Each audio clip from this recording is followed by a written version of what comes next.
हिमाचल में सरकार पलटने का खेल शुरू हो चुका है और हिमाचल से जो चौंकाने वाला चुनाव परिणाम राज्यसभा में आया है कि वहां टॉस से डिसाइड हुआ है कि विजेता कौन होगा। दोनों ही उम्मीदवार कांग्रेस के अभिषेक मनु सिंघवी और बीजेपी के हर्ष, दोनों को 34-34 वोट मिले और आखिरकार टॉस में कांग्रेस की हार हुई और बीजेपी की जीत। इसके अलावा जो सबसे महत्वपूर्ण घटना है कि मुख्यमंत्री सुखविंदर सिंह सुक्खू ने खुलासा किया कि 5 से 6 विधायक सीआरपीएफ और हरियाणा पुलिस उठा कर ले गई। उन्होंने यह भी खुलासा किया कि बीजेपी यानी विपक्ष के लोग काउंटिंग के समय अधिकारियों को धमका रहे हैं। इसी विषय पर आज बातचीत करेंगे हम लोग। हमारे साथ जुड़ चुकी हैं देश की जानी मानी राजनीतिक विश्लेषक, सामाजिक कार्यकर्ता मीनू जैन जी। अच्छा, आपके नाम के आगे हालांकि आज मीनाक्षी लिखा हुआ है, तो मैं उस नाम को थोड़ा संशोधन कर लूंगा थोड़ी देर में। सुरेंद्र दुबे सर, आपका भी बहुत बहुत स्वागत है। आप हमारे बीच, सौभाग्य की बात होती है कि आप जैसे गुणवान वरिष्ठ चिंतक हमारे साथ होते हैं और हमारे दर्शक भी। आप ठीक है, अच्छी बात है जी, हमारे दर्शक भी आपको। लेकिन मेरा नाम सही लिखा हुआ है। बिल्कुल। तो आज जो खबर है, मैं अभी मौका मिलता ही ठीक करता हूं नाम। आज जो खबर है वो सुरेंद्र दुबे सर, आपसे मैं शुरू करूंगा बात। राज्यसभा का चुनाव आम तौर पर माना जाता है कि जनता तो वोट करती नहीं है, एमएलएज वोट करते हैं। हॉर्स ट्रेडिंग जैसा चीज पिछले कई सालों से चल रहा है। विधायक वोट देते हैं और लोगों को हमेशा अफसोस होता है कि जब वो पाला बदल के वोट देते हैं, लेकिन फिर भी ये परंपरा चल रही है। मगर उत्तर प्रदेश तो ठीक है, अभी रिजल्ट नहीं आया है। कर्नाटक का रिजल्ट आ चुका है, एक्सपेक्टेड लाइन पर है। कांग्रेस ने 3 सीटें जीत ली है और एक बीजेपी ने जीत ली है। लेकिन सबसे चौंकाने वाला हिमाचल प्रदेश का रहा। हिमाचल प्रदेश में कांग्रेस के पास ठीक ठाक सीटें थी, यानी 35 जरूरत थी राज्यसभा में जीत के लिए, 40 एमएलए थे, 5 एक्स्ट्रा एमएलए थे। और बीजेपी के पास 25 एमएलए थे, यानी उनको 10 चाहिए थे। तो उसने 2-3 निर्दलीय विधायकों को मैनेज किया और कांग्रेस से भी कम से कम 6 एमएलए टूट कर उधर गए हैं, वोट पड़ा है। और उसके बाद जो हालात बने, 34-34 वोट दोनों को गए। कांग्रेस के अपने 6 विधायक छिटक गए। और उसके बाद ये अलग बात है कि टॉस में भी कांग्रेस का साथ जो है किस्मत ने नहीं दिया और बीजेपी जीत गई। तो कांग्रेस के खिलाफ किस्मत चल रही है क्या सुरेंद्र दुबे सर? अब लगता तो यही है कि कहते हैं लोग, कलयुग है, हंस चुनेगा दाना बन बन कौआ मोती खाएगा। एक गाना हम लोगों ने बहुत सुना है और तुलसीदास भी लिख गए हैं कलयुग के बारे में। उसमें एक लाइन मुझे जो संदर्भ याद आती है कि पंडित वही जो गाल बजावा। तो आजकल लोग खुद ही अपना गाल बजा रहे हैं, बता रहे हैं कि हम बहुत काबिल हैं। देखिए, मैं उत्तर प्रदेश की घटना का जो है 3-4 दिन से तय था कि 5-6 लोग उधर जाने वाले हैं। वो खुलेआम जा भी रहे थे, खुलेआम पत्रकारों से बात भी कर, कुछ छुपा छिपी नहीं था। ये मैं पहली बार ऐसा राज्यसभा चुनाव देख रहा हूं जहां क्रॉस वोटिंग करने वाले 3 दिन पहले से हमको पता है कि ये लोग चले जाएंगे वहां, और अखिलेश यादव उनको रोक नहीं पाए। अखिलेश यादव ने दुख को व्यक्त किया कि हम जिनको बाहुबली समझते थे मौके पर बाहुबली नहीं निकले, या किसी प्रलोभन में हुआ, घुमा के ये उनका कहना था क्या हमें नहीं लगता था कि ये लोग बुक जाएंगे। उससे सबसे ज्यादा वो दुखी होंगे मनोज पांडे को लेकर। मनोज पांडे भैया के बड़े खास लोगों में थे जी। और मनोज पांडे चले गए। तो अब इन सब लोगों तो उन्होंने खुद भी कहा, अखिलेश यादव ने अपनी स्पीच में जो बाइट दी कि कुछ लोगों को सुरक्षा चाहिए, तो हर बाहुबली और दबंग को सुरक्षा चाहिए, कुछ पर मुकदमे। उन्होंने क्लियर किया, ये आरोप नहीं लगाया कि पैसा लेके गए, ये कहा कि इन कारणों से गए। और संजय सेठ जीत रहे हैं और आलोक रंजन हार रहे हैं, ये मैं कल से कह रहा हूं। क्योंकि जब 6-7 लोग ओपनली वोट दे रहे हैं, सिर्फ एक उसमें चेंज हुआ कि पल्लवी पटेल उधर नहीं गई।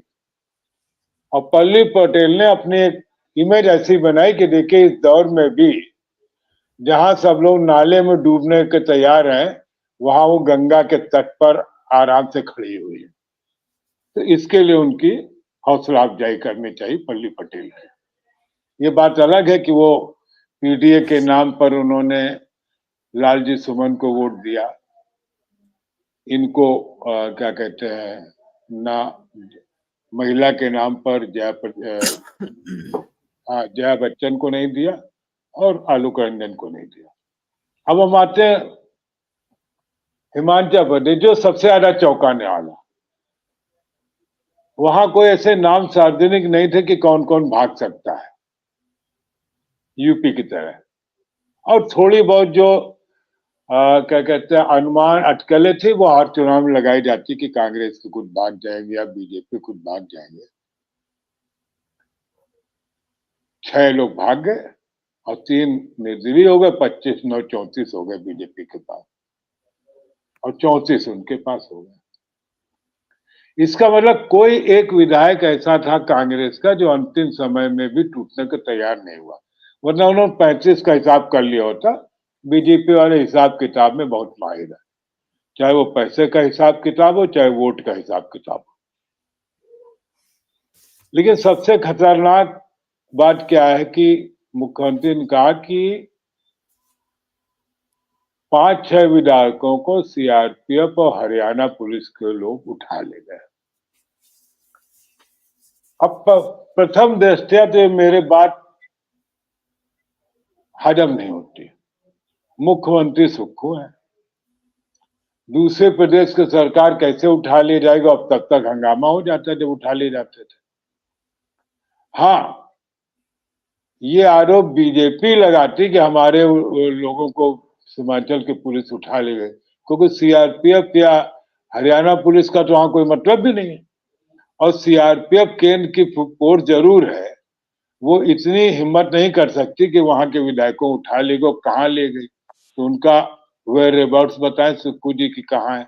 अगर प्रेम जी आपने के पास रिकॉर्ड हो तो बताइएगा, मैं अपनी बात कंप्लीट कर देता हूँ, मुझे उसके आगे की जानकारी नहीं। मैं सुक्खू जी की वो बाइट सुना देना चाहता हूँ, अगर आप इजाजत जी सुना दीजिए। जी जी तो डालने देंगे।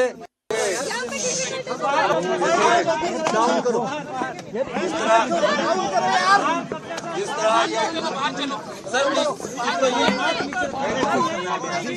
तरह और विपक्ष के नेता काउंटिंग हॉल के पास आकर बार बार काउंटिंग ऑफिसरों को धमका रहे हैं, ये लोकतंत्र के लिए अच्छा नहीं है।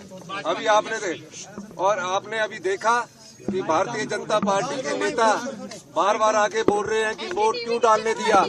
अगर आप वोट ही नहीं डालने देंगे तो कैसे लोकतंत्र और राज्यसभा में चुनावों में वोटों की गिनती कैसे शुरू होगी? कितनी देर इन्होंने वोटों की गिनती को रोकी है। मैं भारतीय जनता पार्टी की जो हिमाचल इकाई के जो नेता है उनको कहना चाहूंगा, सब्र रखिए और इतना ज्यादा लोगों को दबाव में मत डालिए। और जो विधायकों को लेकर सीआरपीएफ की और हरियाणा पुलिस की कॉन्वे जो लेके गई है, वो 5-6 विधायकों को लेकर गए हैं। और निश्चित तौर पर मैं कह सकता हूं कि जो लोग गए हैं उनके परिवार के लोग उनसे संपर्क कर रहे हैं और वो अपने परिवार से जरूर संपर्क करें। और इसमें कोई घबराने की बात नहीं है। लोकतंत्र में मत पक्ष और विपक्ष दोनों रहते हैं, लेकिन विपक्ष जिस प्रकार की गुंडागर्दी हिमाचल प्रदेश में करने की कोशिश कर रहा है, हिमाचल की जनता उसको कभी स्वीकार नहीं करेगी। तो ये थे सुक्खू जी जो बता रहे थे कि हरियाणा पुलिस और सीआरपीएफ की कन्वाई जो है 5-6 एमएलए को लेकर गई है। ये रिजल्ट से पहले का बयान था। और यह भी कह रहे थे सुक्खू जी कि विपक्ष के लोग जो काउंटिंग कर रहे हैं उन अधिकारियों को धमका रहे थे। ये दो बातें निकल कर आई। जी सुरेंद्र दुबे सर, अपनी बात पूरी कीजिए। देखिए, विपक्ष के लोग काउंटिंग कर रहे अधिकारियों को धमका रहे हैं, ये बात तो हम मान सकते हैं क्योंकि उनकी केंद्र में सरकार है। और ये प्रतिक्रिया भी इम्पोर्टेंट है। गौतम चौहान जी, दर्शक जानकारी दे रहे हैं गौतम चौहान जी के प्रेम कुमार जी अभी अभी विधायक हिमाचल वापस आ रहे हैं।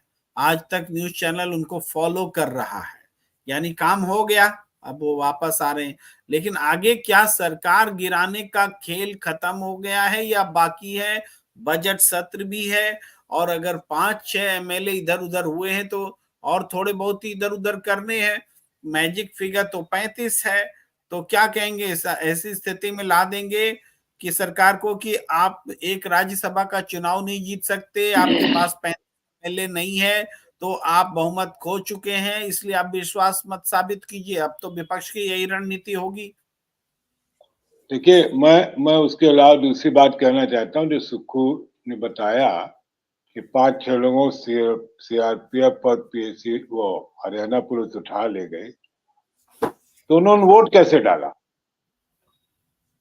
उनके वोट ऐड करने के बाद बीजेपी के 34 वोट हुए हैं ना। वोट डालने के बाद उठा लेने की बात है। वोट डालने के बाद वो तो काउंटिंग के समय उठा के ले गए ना, काउंटिंग के समय ले गए। अच्छा, काउंटिंग के समय कह रहे उठा ले गए। हाँ, अब कहते हैं आ रहे हैं वापस, तो अब तो खैर कोई मतलब ही नहीं। अगर वो वोट डाल चुके हैं तो चाहे उनको कोई उठा ले गया, क्यों उठा ले गए भाई? ये जो आप सुरेंद्र दुबे सर बात समझिए, ये जो रिजल्ट आ रहा है उसके बाद अगर 6 विधायक जिसने क्रॉस किया है तो उन 6 को अगर बीजेपी अपने संरक्षण में रख लेती है तो अब उसमें कुछ एड ऑन करना रह जाएगा ताकि सरकार बहुमत में ना रहे, और इनको तब तक अपने पास रखेंगे जब तक कि कुछ और एड ऑन ना हो जाए। ये रणनीति है ना। आजकल तो महीनों लेकर के गायब रहते हैं, उसके बाद में ठीक विधानसभा में एंट्री देते हैं जब तक बहुमत ना हो जाए। देखिए ये खेल उत्तर प्रदेश में भी है। जिन लोगों ने क्रॉस वोटिंग की है उनको वो सपा के संपर्क में नहीं है, उनको वो भाजपा के संरक्षण में है। अब यहाँ तो भाजपा में 108 106 शायद है, तो 6 से तो कुछ नहीं होगा, तो 2/3 चाहिए। क्योंकि भयभीत होते हैं और तो उन्होंने कहा अच्छा तो अब, और ये वैसे ही है कि जैसे कोई गलत काम कर रहा है तो फिर जल्दी घर नहीं जाता है कि अम्मा बहुत डांटेंगे कि कहाँ तुम थे नालायक आदमी। और अभी आप ये देखेंगे खेल हो सकता, कब से उत्तर प्रदेश का मैं कह सकता हूँ कि जिन 6 लोगों ने क्रॉस वोटिंग की है, ये अभी विधान परिषद चुनाव तक भाजपा के यहाँ पूरी सब्जी खाएंगे, गुलगुला खाएंगे, और उसके बाद ये फिर आ सकते हैं, क्योंकि इनमें से कोई भी चुनाव अभी विधानसभा का लड़ने के मूड में नहीं है। और 6 के 6 लोगों को लोकसभा का टिकट दे नहीं दिया जाएगा। लेकिन चलिए सुरेंद्र दुबे जी, उत्तर प्रदेश पर आएंगे। अखिलेश यादव ने साफ कहा है कि जिन लोगों ने भी पार्टी लाइन तोड़कर वोट की है उसको हम पार्टी में नहीं रहने देंगे। एक बहुत स्पष्ट इन नेताओं के कहने पर हम कोई विश्वास नहीं करते। हम जरा एक सेकंड हिमाचल की फिर बात कर लें। वहां धमकाया गया, इसका मतलब सुक्खू का एडमिनिस्ट्रेशन वहां बहुत मजबूत नहीं है कि अफसरों को धमका रहे हैं। यहां देखे बीजेपी शासन में कोई धमका के देख ले। दूसरी बात जो महत्वपूर्ण है कि जिन लोगों ने क्रॉस वोटिंग की और बहुमत के बाद की तो सुक्खू उनको रोकने में असफल रहे, तो ये ठीकरा तो सुक्खू के ही सर पर फूटेगा। ये ठीक है कि दुश्मन ने आपके आदमी तोड़ लिए, लेकिन टूटे ये तो एक सच्चाई है ना। तो इसलिए मुझे लगता है कि, और सरकार जहां तक आगे गिराने की बात है, तो हरियाणा हिमाचल में तो बात कुछ हो सकती है, भाई 9 लोग इधर हो गए हैं, 34 ही बच्चे हैं, कुछ हो जाए। उत्तर प्रदेश से तो काफी दूर की कौड़ी है, वहां भी हो सकता है कि आगे पीछे। घर वापसी एक शब्द है ना, जब लड़का भाग जाता है घर से, फिर बाद में जो आ जाता है तो कहा जाता है कि लड़कवा घर लौट के आ गया, अब हम सब माफ कर दिया। हो सकता है ऐसा कोई दृश्य हो जाए। जी जी मीनू जी, आपके पास मैं आना चाहता हूं। एक प्रश्न है कि क्या इन लोगों को, जो 6 विधायकों ने क्रॉस वोटिंग की है, उनको, क्रॉस वोटिंग करने वालों को पार्टी से निकाला जा सकता है, एक्शन लिया जा सकता है, और इस हिसाब से क्या आगे बात बढ़ सकती है? ये एक इम्पोर्टेंट बात है। इस बीच हमारे साथ जुड़ गए हैं हरिशंकर जोशी जी। आपका बहुत बहुत स्वागत है हरिशंकर जी। जी बीनू जी, क्या जी देख रही हैं आप, क्या हो सकता है आगे? जी जी जी जी प्रेम कुमार जी, देखिए, जहां तक मेरी नॉलेज कहती है उसके हिसाब से, क्योंकि इन जो 6 विधायक हैं कांग्रेस के, उन्होंने पार्टी व्हिप का उल्लंघन करके और वोट डाला है। पार्टी व्हिप का एक उल्लंघन एक करने बात पहले ही टोक देना चाहते हैं। राज्यसभा में कोई व्हिप काम नहीं करता और कोई व्हिप होता नहीं है। राज्यसभा में अपने अपने हिसाब से वोट देते हैं। इसीलिए इन विधायकों पर एक्शन तभी हो सकता है जब कुछ ऐसा प्रूव किया जाए कि इन्होंने कोई लोभ या लालच में या कोई पार्टी लाइन का उल्लंघन कर दिया है, नीतिगत या सैद्धांतिक रूप से पार्टी विरोधी काम किया है। पार्टी विरोधी काम बोल के पार्टी से निकाल सकते हैं, निकालेंगे तो जो दल बदल विधेयक कानून के हिसाब से वो असंबद्ध होकर के सदस्य तो रह ही सकते हैं, लेकिन उनकी सदस्यता तब भी नहीं जाएगी। जी मीनू जैन। नहीं, सदस्यता जाने के लिए नहीं, मेरा मेरा जहां तक अंदाजा है, मैं, आप मुझे करेक्ट करें कि व्हिप जारी हुआ है परसों हिमाचल में कांग्रेस व्हिप पार्टी की तरफ। राज्यसभा के चुनाव में लोग अंतरात्मा की आवाज पर वोट देते आई हैं, थिंक इसमें व्हिप होता राष्ट्रपति नहीं। का चुनाव के लिए है ये प्रोविजन, प्रेम कुमार जी, अगर आप प्रोबेबली। राज्यसभा में भी व्हिप नहीं होता है मीनू जैन जी, अच्छा, व्हिप नहीं चलिए होता है। चलिए, हाँ, व्हिप नहीं होता है, लेकिन अगर वो फिर वापस आते हैं तो ये तो एक बहुत ही अजीबोगरीब और एक बहुत ही हास्यास्पद सी स्थिति पैदा हो जाएगी।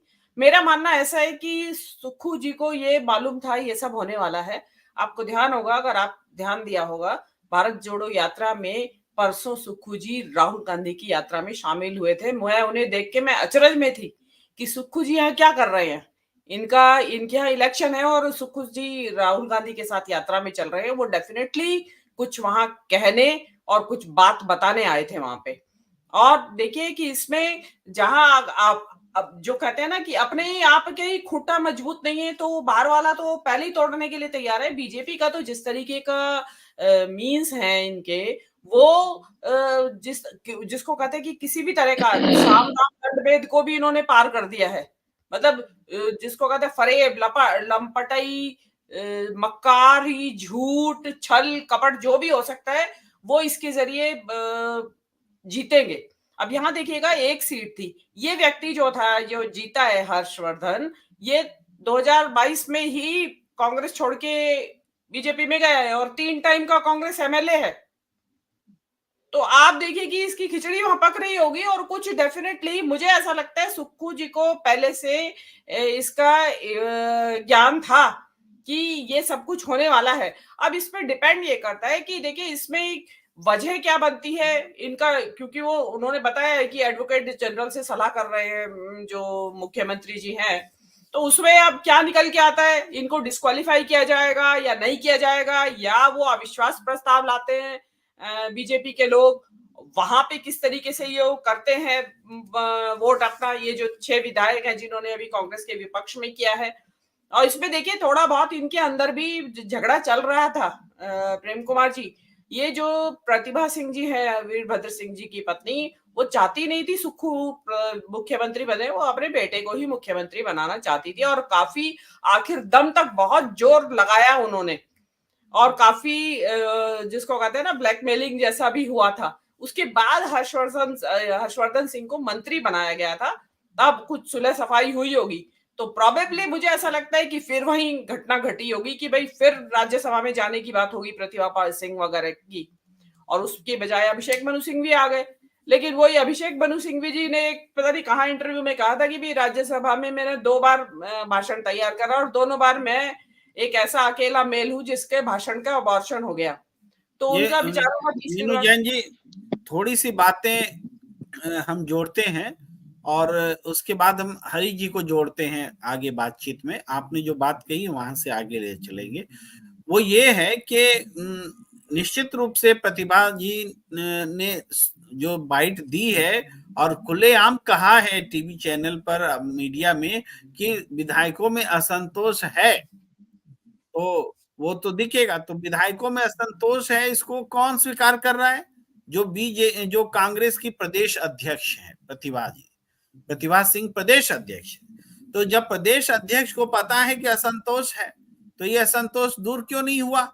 और दूर नहीं हुआ तो आप लोग नेतृत्व में क्यों हैं, किस काम के हैं?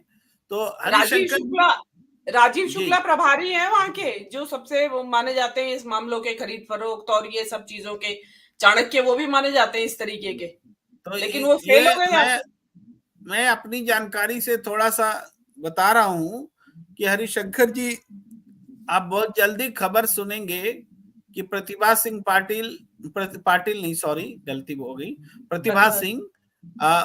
मंडी से बीजेपी के टिकट पर चुनाव लड़ रहे हैं। ये आप सुन लीजिएगा बहुत जल्दी। तो ये चीजें कांग्रेस को जब पता है तो आपको तैयारी तो करनी पड़ेगी ना कि कैसे बचाएं पार्टी को तो तोड़ने में लगी हुई है बीजेपी, और बीजेपी तोड़ेगी। ये चुनाव का वक्त ऐसा होगा। तो हरिशंकर जी, किसको दोष दिया जाए? बीजेपी जो शिकार कर रही है या वो जो शिकार हो रहा है? हरिशंकर जी अनम्यूट कर लीजिए प्लीज, अनम्यूट। हमारा जो दर्शन है वो प्रेम जी ये कहता है कि हम हमेशा पीड़ित के साथ होते हैं, हम हमेशा उसके साथ होते हैं जो दोषी ना हो। और अब दोषी कौन है, आपने ये सवाल उठा दिया। भाई दोषी तो वहां पर वो नेता भी हैं जिन्हें मालूम था कि 15 दिन से ये विधायक सीआरपीएफ की सिक्योरिटी में, जो सेंट्रल गवर्नमेंट की है, उसमें घूमते हुए देखे गए हैं। तो ये पहले से ही सारा कुछ सामने आ चुका था। उसके बाद भी जो सैबोटेज हो रही थी उसको मैनेज करने की कोशिश नहीं हुई। दूसरी बात, कांग्रेस के साथ एक दिक्कत है, आपने देखा होगा ये अभी जो बाबा है उल्टा सीधा बोलता रहता था। हरि जी, आप एक चीज बताइए, आप पीड़ित के साथ हमेशा रहते हैं।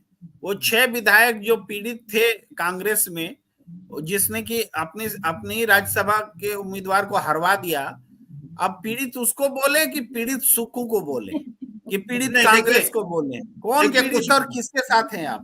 देखिए प्रेम कुमार जी, मैं हमेशा ईमानदार के साथ हूं, और सुक्खू ने आपदा में इतना बेहतरीन काम किया है। मेरी वहां के हिमाचल के लोगों से बातचीत होती है, वो कहते हैं कि जो सुक्खू, मतलब आप सब देख रहे हैं, केंद्र ने उन्हें सहायता नहीं दी, कोई पैकेज नहीं दिया, उसके बाद भी सुक्खू लगातार सड़क पर रहे और जो बेस्ट से बेस्ट पॉसिबल हो सकता था उस आपदा में, आपदा प्रबंधन में, वो उन्होंने किया। उन्होंने आपदा प्रबंधन कोष में अपना सारी जो सेविंग मनी थी वो भी दे दी।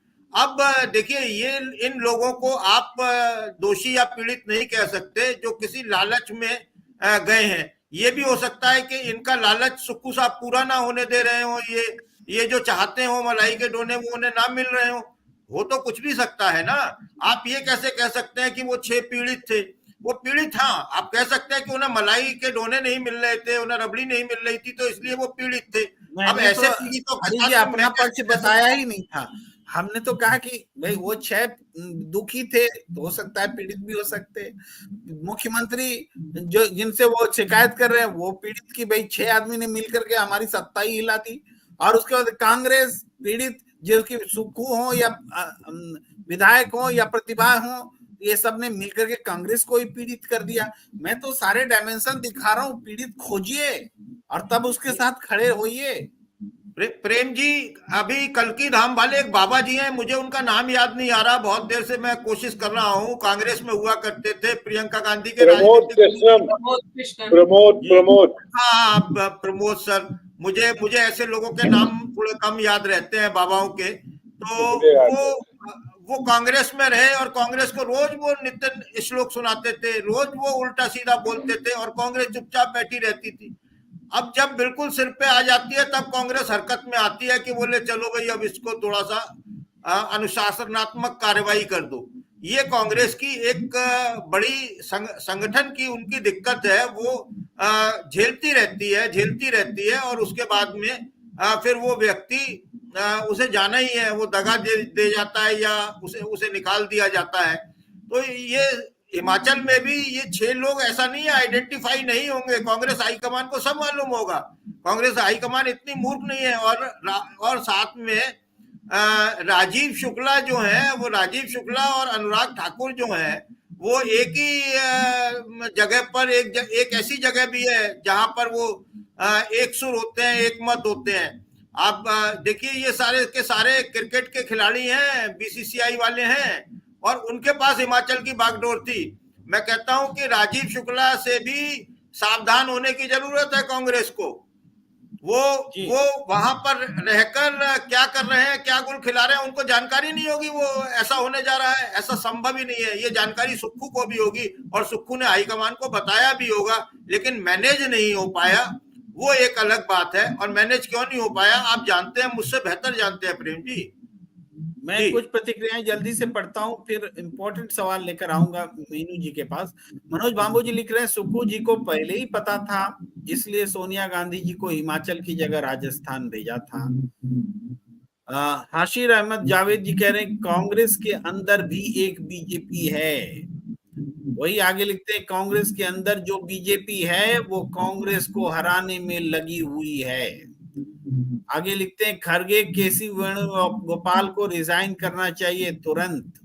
और विजय त्रिपाठी जी लिख रहे हैं कि Sukhu sir is best CM for Himachal Pradesh. और अनिरुद्ध रक्षित लिख रहे हैं, rotten materials must be rejected. अब रॉटन मटेरियल भी पूछेंगे कौन है वो, 6 लोग हैं कि कोई और है। रिचर्ड मैचाडो कह रहे हैं, Prem Kumar ji, Rajya Sabha vote is cast after showing the vote action can be taken. इस पर आता हूं मैं, एक और प्रतिक्रिया ले लूं। विजय त्रिपाठी जी कह रहे हैं, I agree with you sir. अब इस प्रतिक्रिया से मैं आता हूं आपके पास कि जो राज्यसभा के चुनाव में वोट देता है वोटर, वो वोटर उस वोट को अपनी पार्टी के एजेंट को दिखाता है कि ये मैंने दिया वोट, और तब वो वोट काउंट होता है। अगर उसने अपनी पार्टी के एजेंट को दिखाने के बजाय किसी दूसरी पार्टी के एजेंट को दिखा दिया, मान लीजिए कांग्रेस वाले ने बीजेपी को दिखा दिया, तो फिर ये लीगल नहीं होता है, जैसा कि अहमद पटेल वाले चुनाव में हुआ था, राज्यसभा का बहुत चर्चित रहा था।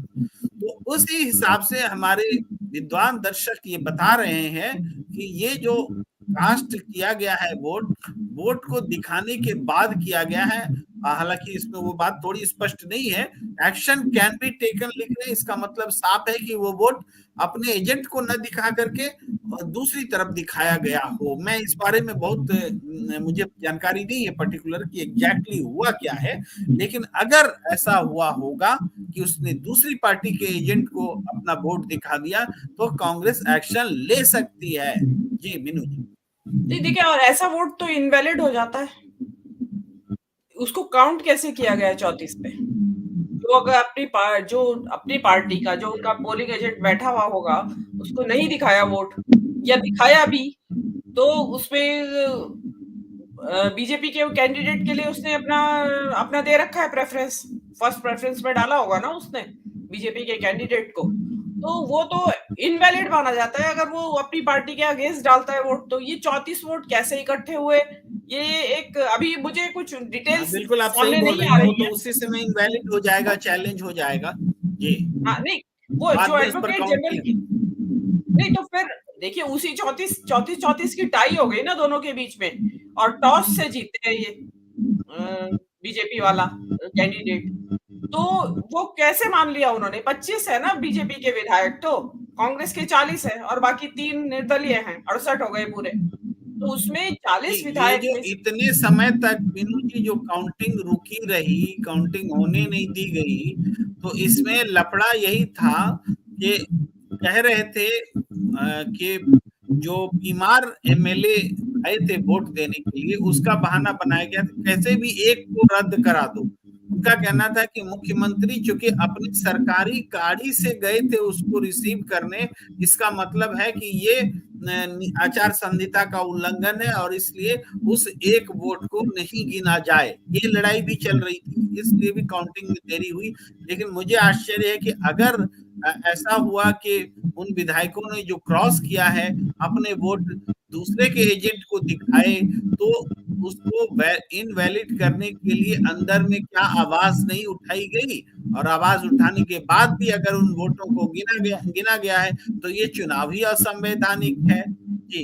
जी वही मेरा कहना है कि अगर इनवैलिड वोट को भी गिन के 34 बना दिया गया है बीजेपी के वोट, तो ये समझ में नहीं आता है। और उसी वक्त वहां ऑब्जेक्शन लिया जाना चाहिए था। वहां जो बैठे थे एजेंट, और जो बैठा है वो डेफिनेटली कोई ऐसा छोटा मोटा या अनुभवी व्यक्ति तो होता नहीं होगा, ऐसा व्यक्ति रखा होगा उन्होंने कि वो बिल्कुल अनुभव वाला व्यक्ति होगा, जिसको किस चीज का अनुभव रहा होगा। ये मुझे अब समझ में नहीं आता कि ये आनन फानन में हुआ क्या है। देखिए हुआ है तो चांस की बात है, अभिषेक मनु सिंघवी के साथ हुआ है। अगर इसमें जितने भी अगर कानूनी लूप होल्स होंगे तो वो कल सुबह तक सामने आने वाले हैं। जो जितने भी कानून, सारी प्रक्रिया का पता चल जाएगा। अब इसमें आप देख लीजिए ना कि अगर बीजेपी के 25 वोट है और 9 इधर आ जाते हैं तो उनके पास तो 34 हो गए, फिर वही टाई है। जैसे जिस टाई की वजह से ये टॉस हुआ है, तो क्या सरकार बनाने के लिए भी टॉस होगा क्या? मान लिया ये लोग ये कह रहे हैं कि सरकार खतरे में है हिमाचल की, तो ये अविश्वास प्रस्ताव लाएगा विपक्ष, तो फिर 34-34 बटेंगे, तो फिर क्या टॉस से जीतेगी सरकार? नहीं। उसके लिए या तो मतलब ये एक सोचने वाली बात है। काफी एक संवैधानिक संकट भी है इसमें कि क्या होगा।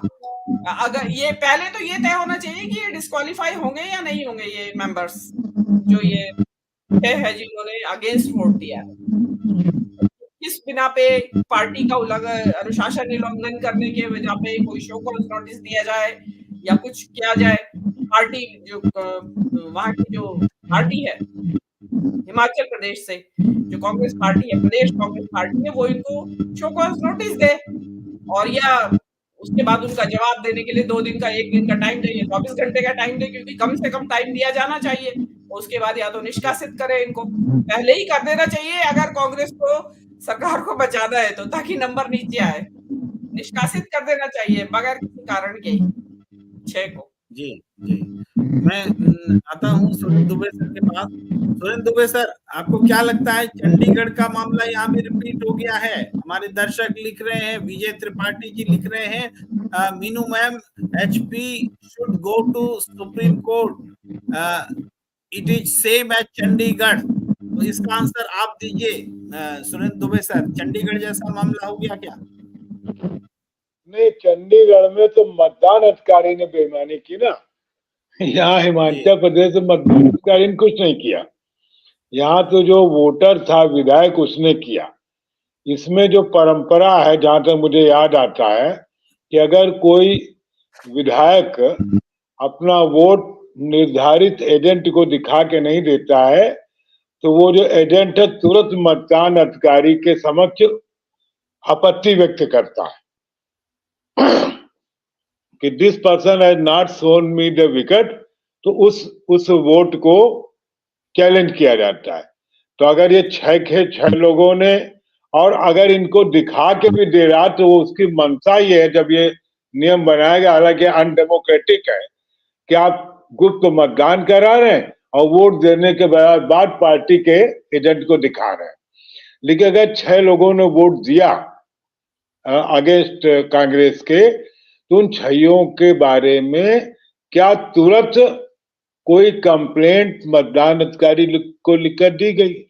क्योंकि एक स्वाभाविक सा प्रश्न तो यही है कि आपको एजेंट को दिखाने का मतलब ये होता है कि अगर आपकी मर्जी के बगैर है, और मुझे याद है एक आध बार किसी चुनाव में को वोट काउंट नहीं हुआ था, जिसने अपने एजेंट को दिखाने के बजाय विपक्षी को दिखाया और पाला क्रॉस कर गया।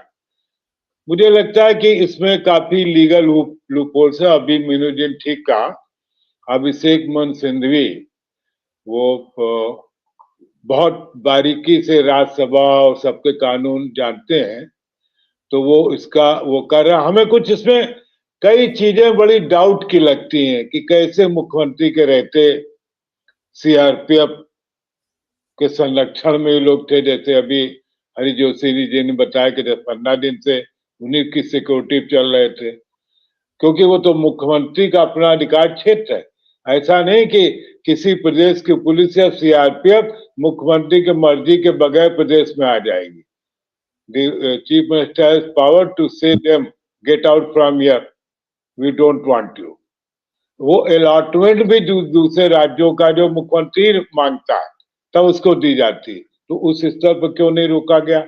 एक पॉइंट, जब एजेंट को ने देखा होगा, एक नहीं 6 लोगों ने अगेंस्ट दिया वोट, चाहे उसने उनको दूसरे को दिखाया या इन्हीं दिखाया कि देखो हम ये बीजेपी को दे रहे, तब भी वो तुरंत कहे, क्योंकि उसके पीछे भावना ही है कि वो दिखाए। कोई अंतरात्मा नहीं होती। अंतरात्मा मुझे याद पड़ता है कि इस शब्द की शुरुआत वीवी गिर का जो चुनाव हुआ था राष्ट्रपति का इंदिरा गांधी के जमाने, शायद उस समय ये शब्द सबसे पहले बार इसका उल्लेख हुआ था। और अब तो अंतरात्मा है ही नहीं, आत्मा सीधे परमात्मा से मिल गई है। और आपको मालूम है कि सारे देश की आत्मा एक ही परमात्मा में मिल गई है। तो अब अंतरात्मा, इस देश में तो अंतरात्मा को जागृत करना मुश्किल काम है, और लोग कहते हैं अंतरात्मा हमारी जाग गई है। मुझे लगता है काफी कॉम्प्लिकेटेड केस है, लेकिन काफी चिंता का विषय है कि अगर इस ढंग से लोकतंत्र का मखौल उड़ाया जाएगा, इस ढंग से चुनाव होंगे, इस ढंग से, तो वो भी दिन दूर नहीं है कि जब मतदान अधिकारी, आपको लाखों वोट मिलेंगे और मतदान अधिकारी कहेगा कि नहीं वो नहीं, हमने सब देख लिया है और हम सर्टिफिकेट इश्यू कर रहे हैं कि जीत गया है, चले जाइएगा कोर्ट। जी सुरेंद्र दुबे सर, प्रमोद मांकर जी करेंगे, अंतरात्मा सबकी 22 जनवरी को क्यों नहीं जागी थी? कभी बीजेपी में चले जाते। 22 जनवरी को राम जी का प्राण प्रतिष्ठा समारोह हो रहा था। इससे पहले कि मैं हरि जी के पास आऊं, मीनू जी कुछ बोलना चाह रही हैं? जी 22 जनवरी को जो विक्रमादित्य सिंह है उनकी जाग गई थी अंतरात्मा, वो गए थे प्राण प्रतिष्ठा में। प्रतिभा सिंह के पुत्र हैं जो मंत्री हैं हिमाचल में, वो गए थे।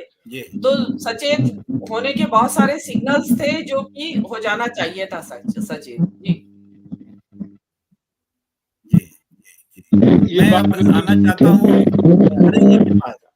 हरि जी, उत्तर प्रदेश में आप क्या सियासत देख रहे हैं अखिलेश यादव जी की? पल्लवी पटेल ने तो एक जेस्चर दिखाया, एक जज्बा दिखाया, और लेकिन इससे पहले कि हम आपके पास आए, एक वीडियो सुन लेते हैं कि अभिषेक मनु सिंघवी जी क्या कह रहे हैं।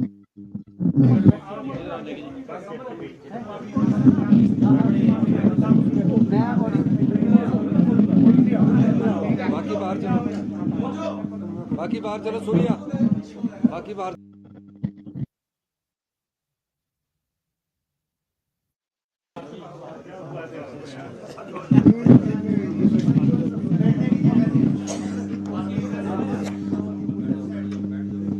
Talking.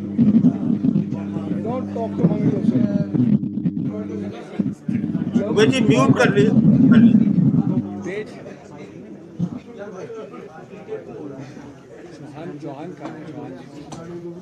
उधर से भी आवाज धीरे आ रही है, वेट करते हैं। दोस्तों, आप लोगों को हम हर दिन मैं मिलता हूँ वहाँ दिल्ली में। 2-3 रूल्स हैं, नियम। एक तो सब एक साथ लें, अलग अलग किसी से कोई बात नहीं होगी। दूसरा, मैं हिंदी में भी बोलूँगा, अंग्रेजी में भी बोलूँगा। अगर आप लोग शांति बरतेंगे अपने बाकी कॉलीग से, दोनों को मिलेगा फिर। और तीसरा, कैमरामैन थोड़ा पीछे हो जाएगा। आवाज़ करेंगे तो फिर एक दूसरे की बात कटेगी। अलग अलग किसी से बात नहीं करेंगे। जितने लोग आप खड़े हैं लगा लीजिए कैमरा, एक साथ बोलेंगे।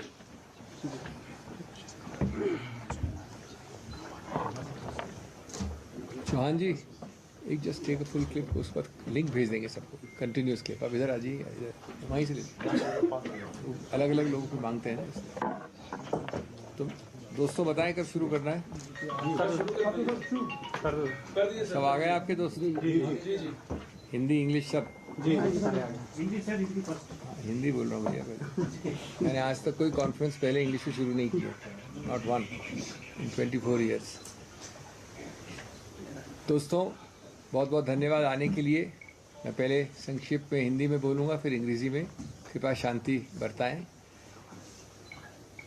पहली बात मैं कहना चाहता हूं कि मैं कांग्रेस की पूरी लीडरशिप की तरफ अपना कृतज्ञता व्यक्त करना चाहता हूं। उन्होंने मेरे अंदर विश्वास रखा, चौथी बार के लिए मुझे उम्मीदवार बनाया। मैं तहे दिल से माननीय कांग्रेस अध्यक्ष, पूर्व कांग्रेस अध्यक्ष श्रीमती सोनिया गांधी, शीर्षस्थ नेतृत्व जो भी है, सबको धन्यवाद देना चाहता हूँ। दूसरी बात, मैं तहे दिल से माननीय मुख्यमंत्री को और हर एमएलए जो यहाँ बैठे हैं, जो आपको दिख रहे हैं, कुछ नहीं दिख रहे हैं, उनको जेन्युइन तहे दिल से धन्यवाद देना चाहता हूँ। वो पूरी तरह से प्रयत्नशील थे, उम्मीद बनाए बैठे थे और दिन रात उन्होंने परिश्रम किया, मेरा समर्थन किया। तीसरा, मैं उन 9 एमएलए को भी धन्यवाद देना चाहता हूँ जिसमें से 9 के 9 कल रात तक हमारे साथ बैठे थे, खाना खाया था, जलपान किया था, फोटोज़ ली थी। उसके पहले जो बार बार हमसे मिले थे, मुझसे ही नहीं, मुख्यमंत्री जी से ही नहीं, लेकिन सब एमएलए से कई आश्वासन दिए थे और जिनमें से 3 आज हमारे साथ नाश्ता करके निकले थे। उनको भी धन्यवाद देना चाहता हूँ क्योंकि उनसे हमको कुछ शिक्षा मिली है, कम से कम मुझे निजी रूप से शिक्षा मिली है, मनोवैज्ञानिक शिक्षा मिली है। मैं इस संदर्भ में एक विनम्रता से प्रश्न पूछना चाहता हूँ। नहीं, सबसे पहले, उससे पहले मैं माननीय हर्ष महाजन जी, तो ये जो हमने आपके सामने तस्वीर रखी, बड़ा इंटरेस्टिंग है कि अभिषेक मनु जी बता रहे हैं कि 9 एमएलए कल तक उनके साथ रात में डिनर कर रहे थे, सुबह में तो 3 ब्रेकफास्ट भी करके गए थे और पहले भी भरोसा दे रहे थे कि हम आपके साथ हैं, आपके साथ हैं। तो उसके बाद भी ये घटना घटी है। 9 एमएलए में 3 निर्दलीय हैं और 6 कांग्रेस के हैं। ये 9 एमएलए कांग्रेस के दूर हुए हैं और ये हमारा बहुत महत्वपूर्ण, हमारी घनश्याम जी ने लिखी है, प्रतिक्रिया लिखी है कि अब तो लगता है कि हिमाचल प्रदेश से भी कांग्रेस की सरकार जा सकती है, क्योंकि मनी पावर तो मोदी के पास में है और 34 सीटें दोनों ही पक्षों के पास में हो गई है। हरिशंकर जी बताएं, क्या कहेंगे आप इस स्थिति पर? Unmute please, unmute. 34 सीटें दोनों के पास हो गई, तो आप ये मानिए कि जी वोट तो एमएलए जो भी बोले जी, हाँ, वोट या एमएलए सर, हाँ तो सॉरी, सीट बोल गया मैं। 34 वोट या 34 एमएलए दोनों पक्षों के पास में हो गए और फिर टॉस से निर्णय हुआ। तो अभी 2-3 चीजें क्लियर होना बाकी है कि वोट अपना दिखाया या नहीं दिखाया उन्होंने एक दूसरे पोलिंग एजेंट को, नंबर 1। नंबर 2 ये है कि वो सर वो इशू आएगा तब देखेंगे, अगर आता तो जरूर अब तक सामने आ जाता।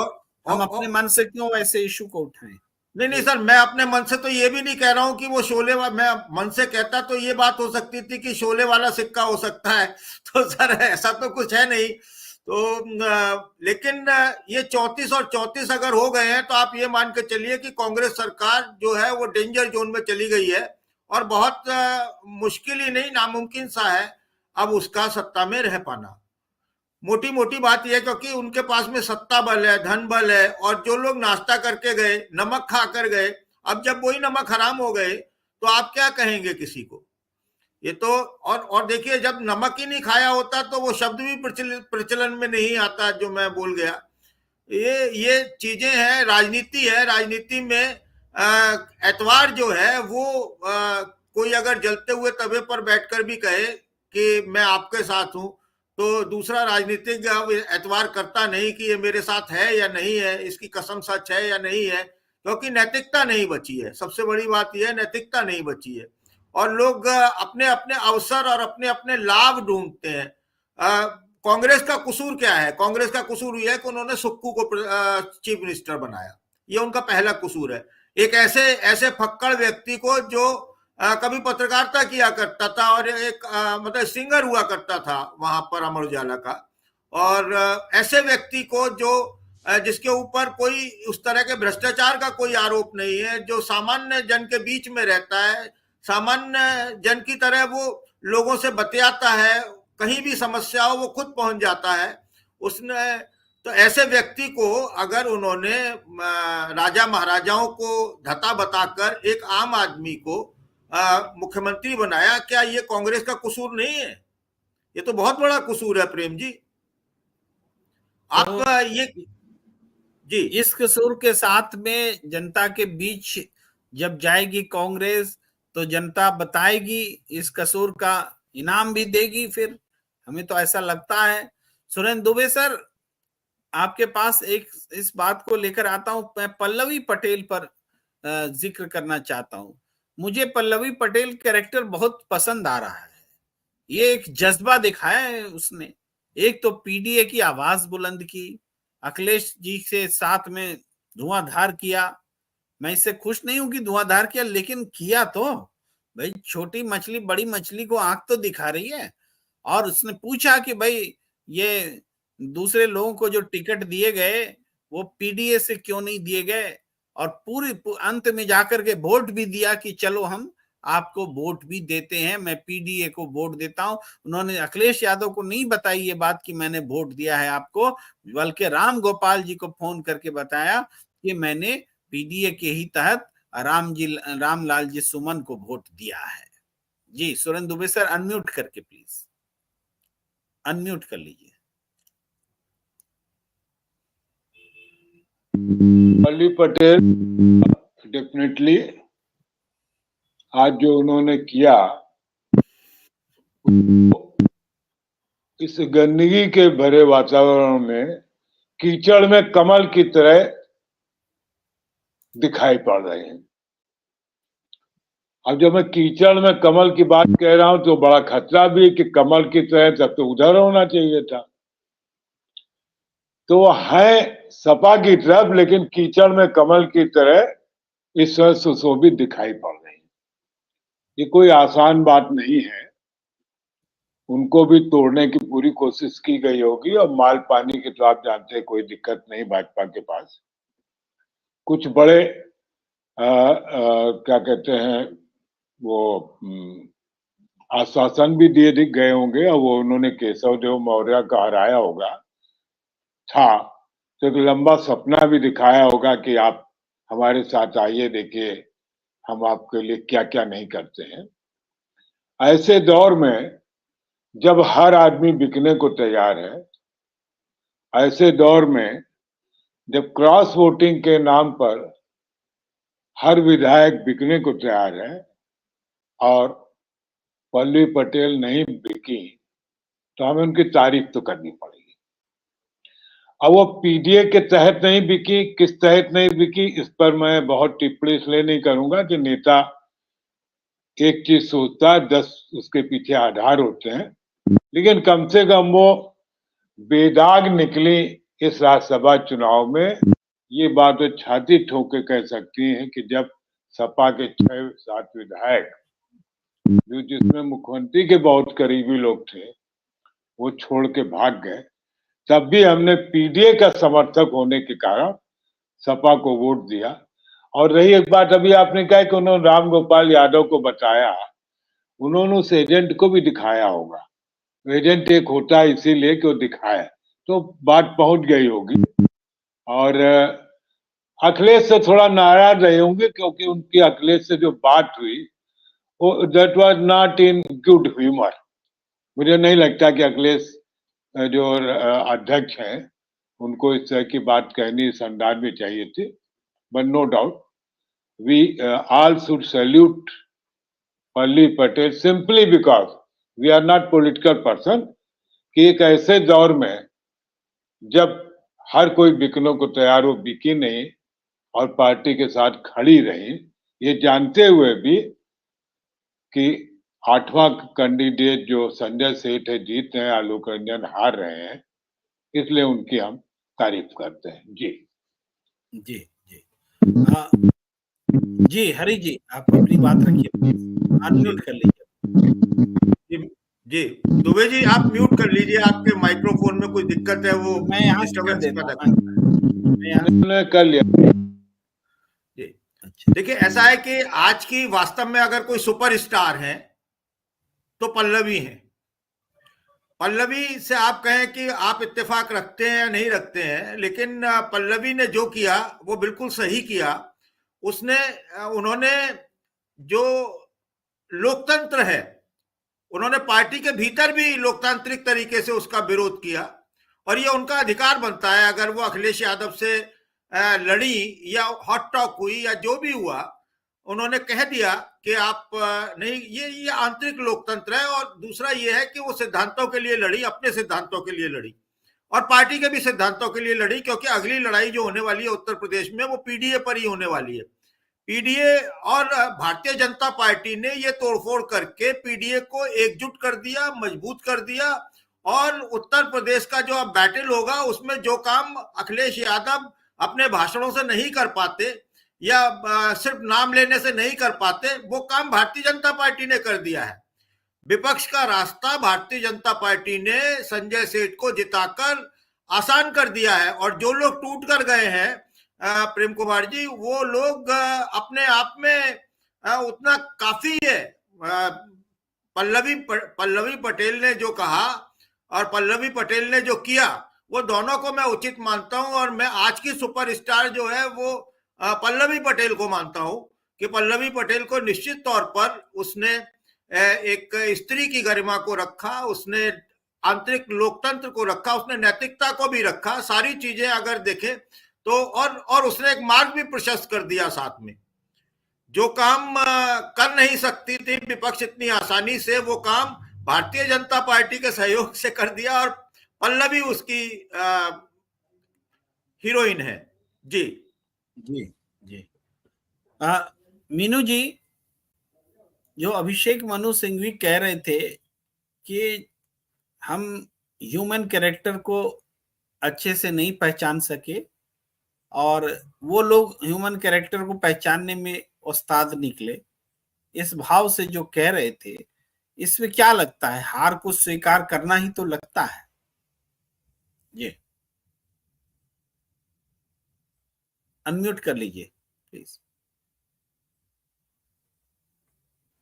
जो सामने जो दिखाई दे रहा है उसमें तो दिखाई दे रहा है ना कि उन्होंने साफ साफ वोट वहां दिया है। ऐसा नहीं है कोई डिफेसमेंट हुआ है, अनिल मसीह वाली घटना तो हुई नहीं है।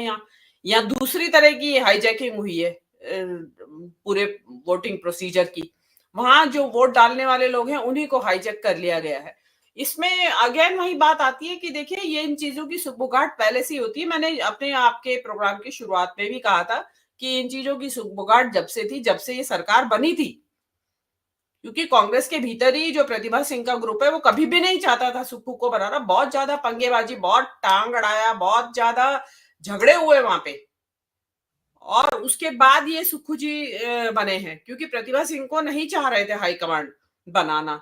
एक तो नंबर एक उनकी एज का एक बहुत बड़ा फैक्टर था, वो बीमार है काफी, तो उनको अपने पुत्र को बनाना था। पुत्र औरों के मुकाबले में यंग थे, तो अग्निहोत्री और ये दो थे कंटेंडर, सुक्खू, तो वो बनाए गए। अल्टीमेटली समझौता हुआ कि आप उनको मंत्री बनाएंगे। तो मुझे ऐसा लगता है कि प्रतिभा सिंह को चाहिए होगी ये राज्यसभा जी हमारे चैनल पर खबर ब्रेक कर रहे हैं, रामजी लाल सुमन और जया बच्चन चुनाव जीत गए हैं। जाहिर बात है कि 2 समाजवादी पार्टी को मिल गया, उनको वो मिल ही गया जो उनका अपना था, समझ लीजिए। और शिव कुमार कोंडाली जी कह रहे हैं कर्नाटक में भी क्रॉस वोटिंग हुई है, उस पे कुछ बोलिए प्रेम जी। कर्नाटक के क्रॉस वोटिंग का बहुत ज्यादा रिजल्ट पर असर नहीं पड़ा, एक बीजेपी से क्रॉस वोटिंग हुई है और उस बारे में शिव कुमार जी ने कहा कि हमें नहीं पता। तो उनके पास संख्या थी, कोई चिंता भी नहीं थी, कोई मिले या ना मिले, लेकिन एक एक्स्ट्रा वोट आया है बीजेपी से, तो बहुत पॉलिटिकली इसका महत्व नहीं है, सिवाय इसके कि वह व्यक्ति बीजेपी से नाराज रहा होगा। लेकिन जी इस सारे विनोद जैन प्रकरण जी। में प्रेम जी, इस सारे जी जितना भी ये राज्यसभा का चुनाव हुआ है, इसमें शिव कुमार को एक विशेष शाबाशी और एक विशेष सैल्यूट बनता है।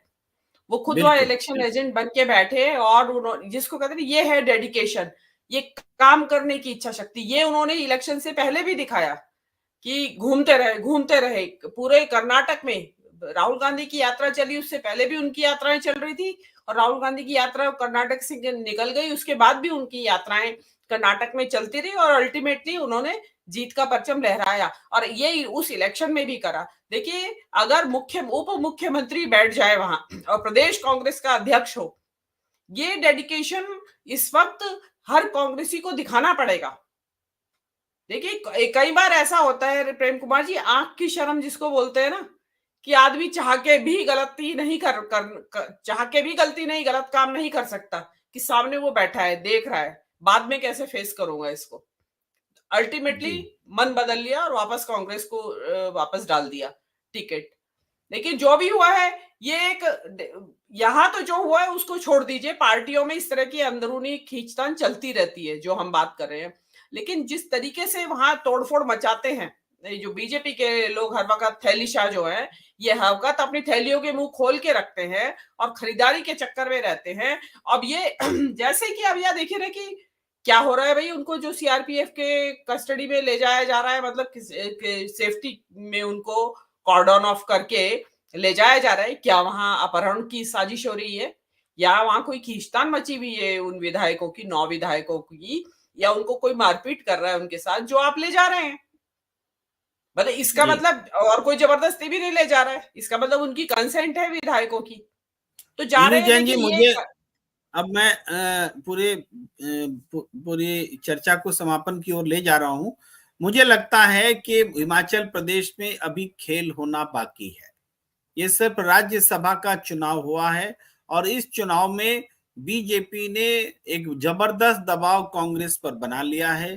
कांग्रेस के भीतर जो असंतोष है, सुक्खू को मुख्यमंत्री बनाने के बाद प्रतिभा सिंह का समूह जो नाराज चल रहा था, उसने लोकसभा चुनाव से पहले एक डील, ऐसा मुझे लगता है कि कर ली है बीजेपी के साथ, और इस वजह से 6 विधायकों ने एक मजबूत संरक्षण मिलता देख करके अपनी पार्टी के जहां की सरकार है वह भी मजबूत है, उस मजबूती को छोड़कर वो डबल इंजन वाले कॉन्सेप्ट में भारतीय जनता पार्टी के साथ अलाइन होता दिख रहा है। और आने वाले समय में, यानी 1-2 दिन में जो घटनाएं घटने वाली हैं, उसमें इन 6 विधायकों को कांग्रेस के पास में लौटने नहीं दिया जाएगा, बल्कि उन 3 एमएलए को भी, 9 को, और इस तरीके से संख्या बल का जबरदस्त स्ट्रेस दिखाने के बाद कुछ और लोगों को कहा जाएगा कि अब तो ये सरकार भी जा रही है, तुम किसके मुंह में बैठे हो, आ जाओ। उसको जो भी डरा के लुभा के इधर लाया जाएगा और कांग्रेस की सरकार खतरे में है, ऐसा हमें लगता है। तो इसी नोट पर अगर आप में से कोई इसमें मेरी इस बात पर कुछ सहमति या असहमति देना चाहें, तो इससे पहले कि हम आगे बढ़े समाप्त की ओर, तो आप बोल सकते हैं। जी हरी जी कुछ बोलना चाह रहे हैं?